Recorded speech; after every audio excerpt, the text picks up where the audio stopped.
Yes, finally, a positive story, right? This DoorDasher delivered on Christmas and got a great tip, right? And they were crying, literally, person was crying all the way home, and went back to the family and wrote them a cool letter, which I think is awesome. Baffled DoorDash driver leaves note for customer after their tip made him cry. So I'm going to read to you what it says in the letter in a minute. But working in the gig economy and food service is not for the faint of heart. We know that. Just ask anyone who's done it. And workers' reliance on tips to make a living only makes these jobs harder, especially as rising inflation rates and pay cuts by gig companies cut into workers' base wages. So true, so true.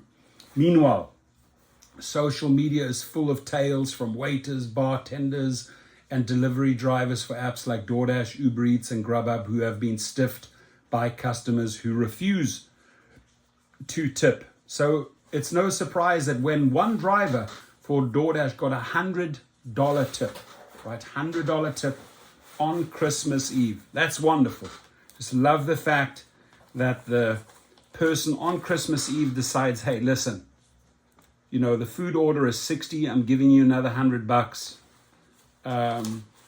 That's wonderful. That's just generous. It's kind, and it sends the right message, right? So the customer Viveka posted the heartfelt letter she received from the DoorDash driver to the Made Me Smile Reddit, and it's pulling on many Redditors' heartstrings. The DoorDasher left a note sharing their gratitude for the generous tip. The DoorDash driver said they were so baffled by Viveka's generous tip, they cried the entire way home. The driver wrote they had just begun driving for DoorDash following a job loss. And in a testament to how hard things can get after losing a job, the driver decided to work on Christmas Eve in order to pay for a tank of gas. So here's the letter. It says, Viveka, my name is, and I have been delivering with DoorDash since October due to a job loss. I have delivered to your house many times, and I recognize your name as it is uncommon. On Christmas Eve, I decided to dash to pay for a tank of gas. I got 3 orders that night. The final one was yours. Your generous tip baffled me. I must admit, I cried the entire way home and held my 3 children very close that night. I told them how important it is to be kind to others and to be generous when you can. That doing so could make someone's day, and to never expect gratitude in return. However, I made sure that they knew to always show appreciation for others' gratitude, and I mentioned your name without any more details. We are so very grateful for you and your kindness. Thank you from the bottom of our hearts. You see, that's beautiful. Makes me freaking cry, makes me tear up. That's beautiful, man. They weren't expecting it. Got $100 on Christmas Day. You know, these things, they get to your heart, and I can understand how many people on Reddit really teared up, including me, right? And this is a beautiful, positive story. It shows that this person cares, right? And on the same note, I do want to share a very similar story. While I was traveling in Europe in summer, this past summer, I did 4,400 miles in a Mercedes Sprinter, right? And about halfway through my trip, going from Lake Como to Milan, I had massive issues front left with the suspension. Just started knocking and rattling. I was right down to like 30, 40 miles an hour. Made it to Milan late at night. Got all the luggage into the hotel, and knew that the next day, Saturday, would be a very trying day because I had to get up early at 6 a.m. to find a Mercedes dealership that would hopefully fix this issue so we could continue the second half of our journey. And we already were starting making plans, trains, planes, because, you take a car in on a Saturday, who knows, you could get it back 3-4 days later, right? So I headed out 6:30 the next morning, and I drove to the first Mercedes dealership.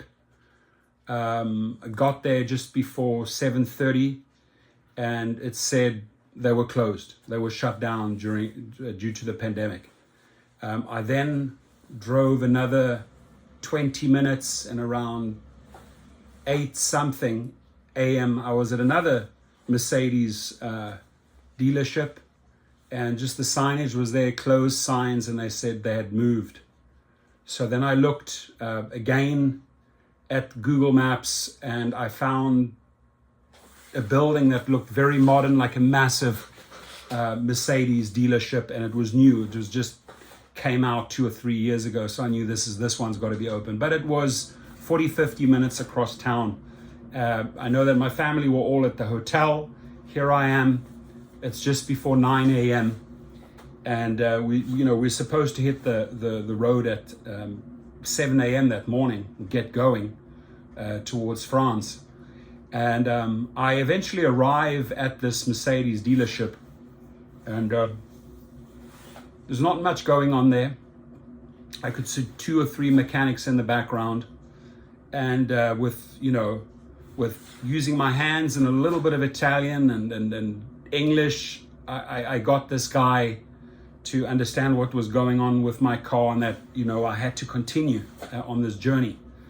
So they took the vehicle and they drove it around the block. They drove it back in, and the guy said, "Hey, have a croissant and some coffee with me."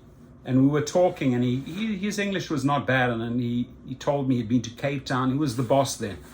Told me he'd been to Cape Town, South Africa, and we're talking.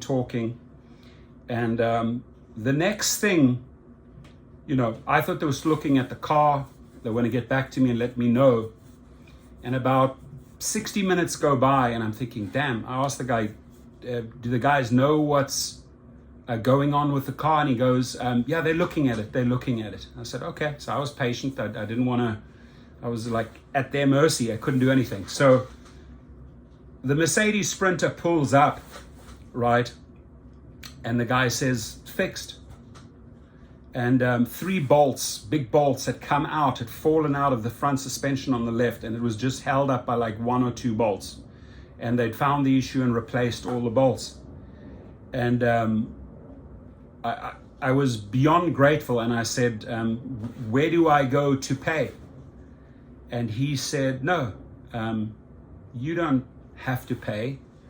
I want you to enjoy your holiday with your children and your wife, and it's on us. And this is early on a Saturday morning, right? And I said, I really feel like I have to pay. And he said, listen, when I was in Cape Town, the people were so nice to me, the South Africans. I feel like I want to pay it forward to you. So I was almost tearing up, right? This guy had saved my holiday, right? Saved my holiday. So I said, may I meet the mechanic? So he whistles, and there's 3 young guys came forward, right? 3 young guys. And I said, are these the gentlemen that tested and fixed my car? And he said, yes. So I took 400 euros, about $400. And I gave 1 to the one mechanic, 1 to the other mechanic, 1 to the third mechanic, and 1 to the guy that got me the coffee. And I said, I want you to have this as a thank you, as a gratitude, right?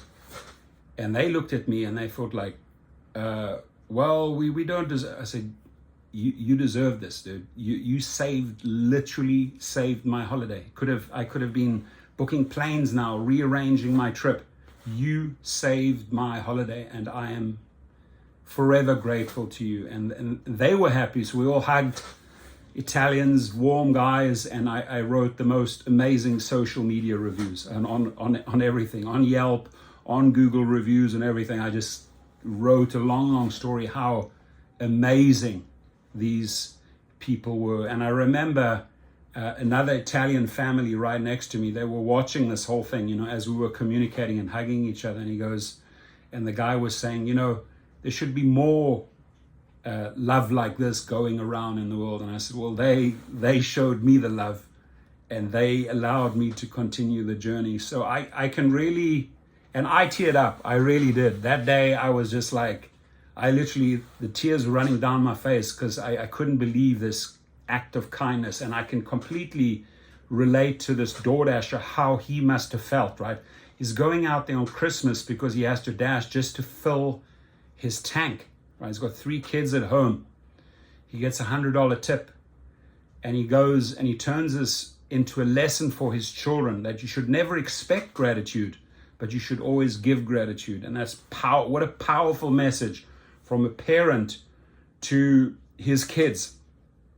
And this is a positive story, right? In all the craziness, in all the shitty ways these companies are treating us, in all the shitty ways these companies are exploiting us, abusing us, grinding us, effing us, baiting us, switching us, you know, there's this ray of light. And I want to leave you with that note, this ray of light, right? It'll always be there for you, my friends. Never, ever give up. Persevere. Never put your head down. Always go forward, go forward. I can honestly tell you the universe will reward you in many, many ways. God bless you all, and I appreciate you being part of my channel.